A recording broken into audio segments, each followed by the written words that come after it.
Bentornati al nuovissimo aggiornamento con le previsioni meteo. Assisteremo a un ridimensionamento delle condizioni climatologiche per quanto riguarda le temperature questo weekend sul comparto adriatico, mentre un rialzo invece su quello della Sardegna e sulla Toscana, qui rimarremo costantemente anche sulle zone interne del Lazio attorno ai 24-27 gradi. I valori più alti attorno ai 27-28 gradi li toccheremo in modo particolare sulla Sardegna. Andiamo quindi a vedere questo anticiclone subtropicale che mantiene quindi delle condizioni climatiche di primavera avanzata. Parliamo di un clima più tipicamente di maggio piuttosto che da aprile, con queste oscillazioni sopra la media del periodo, e assistiamo quindi a dei valori anche nella giornata di giovedì con valori attorno ai 22 gradi al nord-ovest, in particolare invece un po' meno sul Triveneto, e sulle zone interne della Toscana e del Lazio ancora fino a 25 gradi, e tra i 26 e i 27 gradi sulla Sardegna, dove i valori sono un po' più elevati, minori invece altrove sul comparto del medio-basso Adriatico.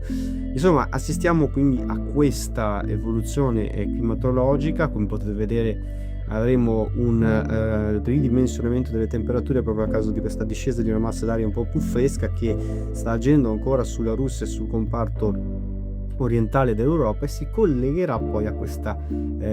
piccolo fronte che agirà dalla Scandinavia, proverà a scendere verso sud-est, e in questo caso questo fronte riuscirà solamente fino al pomeriggio a raggiungere le Alpi orientali, ma senza andare ad agire proprio sul nord Italia. Questa perturbazione porta questa aria fredda artica solamente sulla Russia, sul comparto orientale dell'Europa. Poi sabato, come vedete, però si sbloccano delle correnti atlantiche che vanno ad agire sulla Gibilterra, sul comparto occidentale dell'Europa, collegandosi poi a una formazione di minimo depressionario che inizialmente sarà molto piccolo, questo nocciolo sul Nord Africa, e che andrà a richiamare ulteriore aria calda di matrice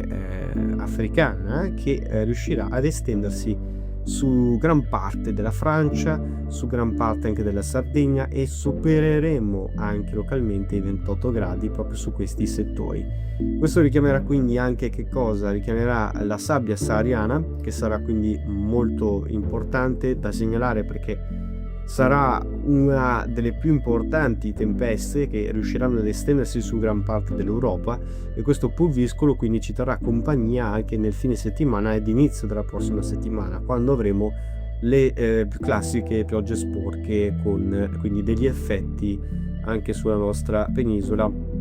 anche da un modello Skyron come vedete. E questa configurazione porterà anche delle piogge sporche, perché nella prossima settimana è atteso dalla gran parte dei modelli che questo minimo riuscirà ad estendersi, a salire sull'Italia e a portare quindi qualche precipitazione. Domenica, vi avviso solo,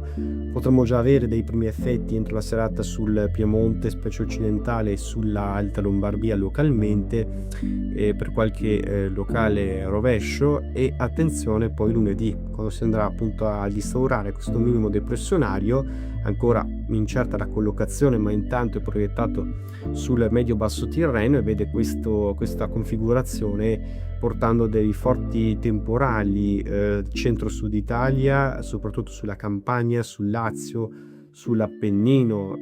centrale, e queste precipitazioni tenderanno a portare maggiore intensità sul Piemonte, specie su quello occidentale, e per portare non solo le precipitazioni ingenti sulla Sardegna a carattere di forti temporali, con accumuli anche oltre 30 mm in occasione di questi eventi,